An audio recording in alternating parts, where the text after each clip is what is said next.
Con berros como este. E provistos de pancartas, un nutrido grupo de veciños e representantes de diferentes asociacións e colectivos de diversa índole de Palmeira concentrouse esta mañá diante das oficinas de Abanca para evitar o seu peche, programado para o vindeiro 19 de maio. Mesmo chegaron a cortar por uns momentos a estrada C305 de titularidade autonómica. Solicitan ya a entidade que reconsidere a súa postura, xa que a decisión prexudicaría gravemente a veciñanza e o empresariado local. Que eliminar as oficinas nos povos pequenos, sabendo que son un servizo esencial para a economía e subsistencia deste pobo, é inmoral, como tamén é o trastorno para a poboación de máis idade, que non coñecen nin saben manexar as novas tecnoloxías e quedan abocados a ter que depender de outras persoas,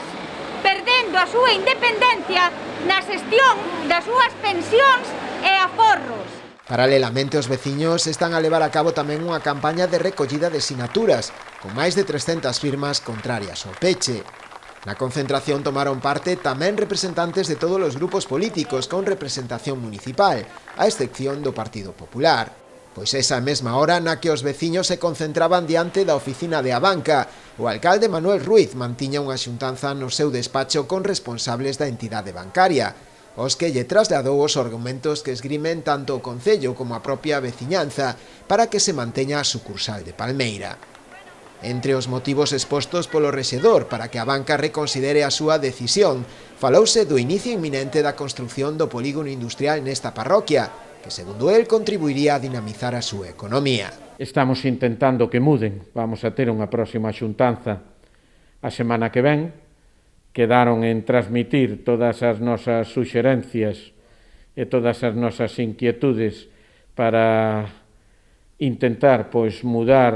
en todo ou en parte a situación que se pudera plantear de peche total do día 19 e espero que leve a bo término. Onte mismo todos os grupos municipales aprobábamos na Xunta de Portavoces a nosa adhesión á solicitude dos veciños e a dirixirnos tamén á Abanca para que tome en consideración as medidas que hoxe en día ten pensado levar adiante e que, polo tanto, siga prestando esa entidade os servicios que presta en Palmeira.